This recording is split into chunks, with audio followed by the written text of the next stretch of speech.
And Detroit's bankruptcy getting swift reaction tonight. Now, could a new string attached to millions in state money put the whole exit plan into jeopardy? Let's go back to 7 Action News reporter Jeff Vaughn live in Detroit. This could be a big problem, Jeff.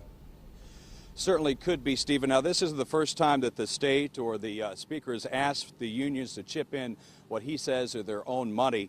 Now, back in 2007, Michigan State Police, they ponied up $400,000 from their unions to prevent some layoffs. But this is a little bit of a different story. This is $350 million. House Speaker Jace Bolger dropped the bombshell just before the start of a holiday weekend. His terms: unions representing Detroit employees must now put up cash from their membership coffers, or the $350 million contribution from the state goes away. In a statement, Bolger says he wants the unions to give back to the very people they profited from. And they built up their own savings from membership dues, paid for by the unaffordable contracts. Now they want to walk away. Just assume, given the benefit of the doubt, that he has misspoken. Mark Diaz speaks for the 4,000 members of the Detroit Police Officers Association and are part of the more than 23,000 voting on the 4th plan of adjustment if the state and the money falls through. Bolger, a Republican from Marshall, went on to say anything less than kicking in money by the unions is effectively leaving the retirees they are supposed to have represented holding the bag. That's interesting he would say that, because the reality is the state of Michigan has stepped in and attacked our retirees.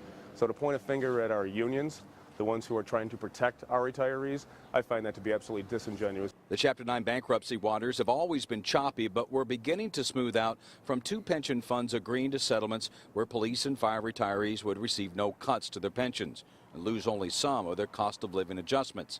Another pension, the general retirement system, would see a modest 4.5% cut. But Bolger's demands stirs the waters and leaves union reps nervous. We call it a leap of faith. We're afraid of a bait and switch. Adding to Friday's drama, the federal court released a list of who could testify in the upcoming summer trial.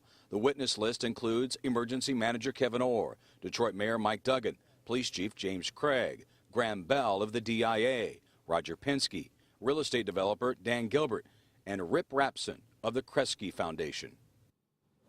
Now, this $350 million that would come from the state is part of $816 million of outside funding that could help out the city in its bankruptcy. But this is still in limbo, Stephen, because the union needs to ratify those settlements before lawmakers even make their decision. Live in Detroit, Jeff Vaughn, 7 Action News. Back to you. Jeff. Thank you.